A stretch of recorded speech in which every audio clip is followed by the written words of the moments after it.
माननीय मंत्री महोदय, माननीय अध्यक्ष महोदय, एक विवरण सभा पटल पर रख दिया गया है। माननीय सदस्य।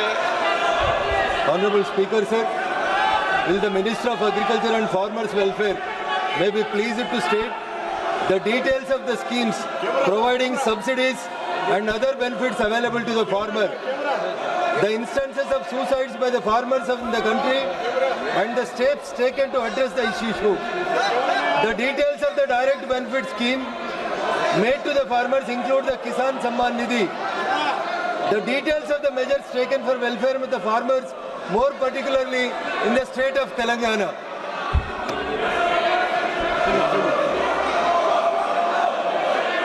माननीय अध्यक्ष महोदय, माननीय सदस्य ने बहुत किसान हितैषी सवाल पूछा है। मैं इसका जवाब देना चाहता हूँ। ये सवाल किसानों के व्यापक हितों से संबंधित है। ये सवाल किसानों की आय बढ़ाने के लिए है। ये सवाल किसानों के कल्याण की योजनाओं के बारे में है। माननीय अध्यक्ष महोदय, मैं आपका संरक्षण चाहता हूँ।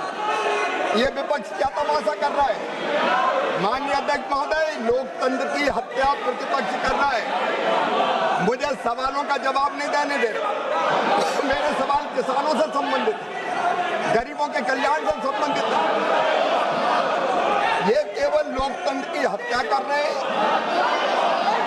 किसानों का अधिकार है उनकी कल्याण की योजनाओं के बारे में जानना। ये उससे रोकने का प्रयास कर रहे हैं। माननीय अध्यक्ष महोदय, मैं जवाब देना चाहता हूं। आप जवाब दो। हल्ला गुल्ले में माननीय अध्यक्ष महोदय, जवाब दो आप। माननीय अध्यक्ष महोदय, आज मैं दावे के साथ ये कहना चाहता हूं कि प्रधानमंत्री नरेंद्र मोदी जी के नेतृत्व में पिछले 10 सालों में 11 सालों में किसानों की आय दुगनी करने के लिए अनेकों कदम उठाए गए। उत्पादन बढ़ाना, उत्पादन की लागत घटाना, उत्पादन के ठीक दाम देना, लाभकारी मूल्य देना, नुकसान हो जाए तो भरपाई करना, कृषि का विविधीकरण और प्राकृतिक खेती जैसे अनेक उपाय किए और उन उपायों के परिणाम स्वरूप माननीय अध्यक्ष महोदय, किसानों की आय बढ़ी है और लाखों किसानों की आय दुगनी से ज्यादा हुई है। माननीय अध्यक्ष महोदय, मैं आपके सामने निवेदन करना चाहता हूँ। पीएम किसान सम्मान निधि, प्रधानमंत्री फसल बीमा योजना, उर्वरक सब्सिडी, MIS, इन योजनाओं के अंतर्गत ही विपक्ष सुन ले, प्रधानमंत्री किसान सम्मान निधि के अंतर्गत लगभग 4 लाख करोड़ रुपया किसानों के खाते में सीधे डाले गए। माननीय अध्यक्ष महोदय, आज तक नहीं हुआ, कभी न दिया किसानों के खाते में पैसा। प्रधानमंत्री फसल बीमा योजना के अंतर्गत 2,12,000 करोड़ रुपया सीधे किसानों के खाते में नरेंद्र मोदी जी की सरकार ने डालने का काम किया। और माननीय अध्यक्ष महोदय, मैं आपको बताना, आपके माध्यम से देश को बताना चाहता हूं, अकेली फर्टिलाइजर सब्सिडी पर नरेंद्र मोदी जी की सरकार ने 14,06,000 करोड़ रुपया 14,06,000 करोड़ रुपया की सब्सिडी दी है। और माननीय अध्यक्ष महोदय, यूरिया की एक बोरी की कीमत माननीय अध्यक्ष महोदय 1,633 रुपया 24 पैसा है, जिसको नरेंद्र मोदी जी की सरकार 266 रुपया में दे रही है। एक बोरी 45 किलो की, उस पर 1,367 रुपया 24 पैसा किसानों को सब्सिडी देने का काम हमारी सरकार कर रही है। माननीय अध्यक्ष महोदय, DAP की एक बोरी 50 किलो की, उसकी कीमत 3,100 रुपया लेकिन मोदी सरकार दे रही है 1350 रुपया में।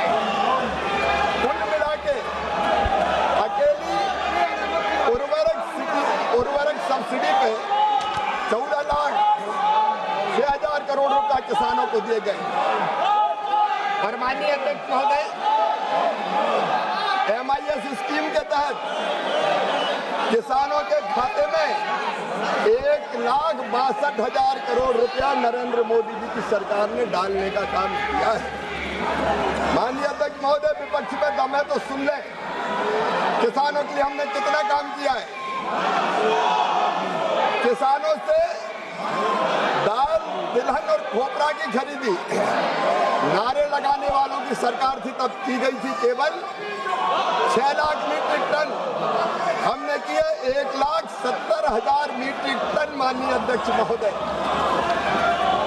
1,70,00,000 मीट्रिक टन। और माननीय अध्यक्ष महोदय, ये सुन लें, गेहूं की खरीद पर PM आशा योजना के अंतर्गत खरीद पर और धान की खरीद पर हमने क्रमशः 1,70,00,000 रुपया, 1,70,000 करोड़ रुपया, गेहूं की खरीद पर 6,04,000 करोड़ रुपया, धान की खरीद पर 14,43,000 करोड़ रुपया किसानों के खाते में डाले। और पूरा देश सुन ले, 11 साल में 43,87,000 करोड़ रुपया किसानों के खाते में डाल के उनकी जिंदगी बदलने का काम मोदी सरकार ने किया। मेंबर,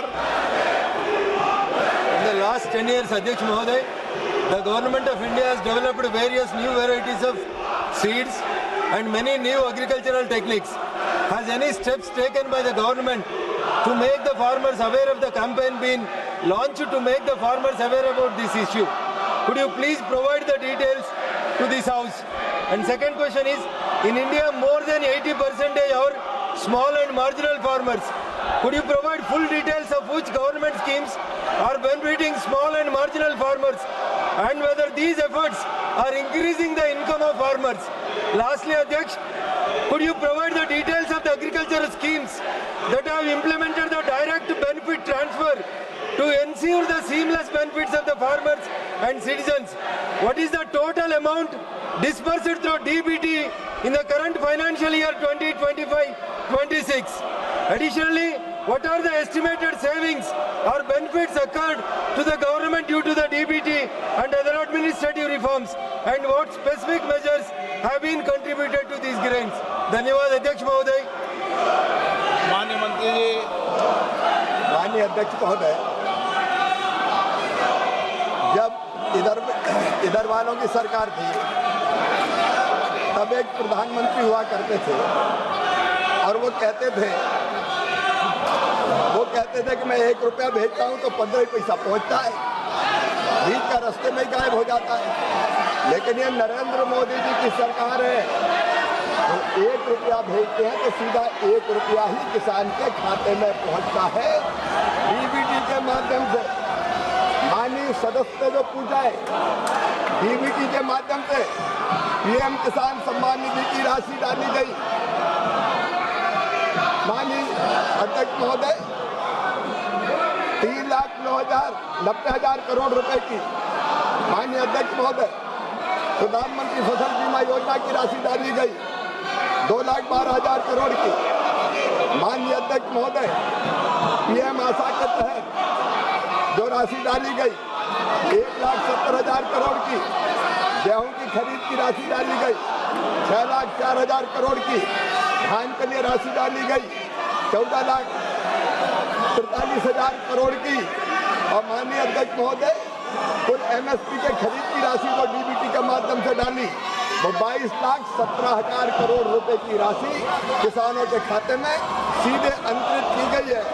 और ये DBT के कारण लगभग 4 लाख करोड़ रुपया जो इधर उधर फर्जीवाड़े में चला जाता था वो बचाने का काम भी मोदी सरकार ने किया है।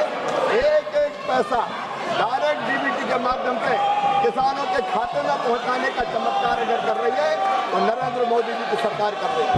Question number 222 Shri Shankar Lalwani. Question number 222। माननीय मंत्री जी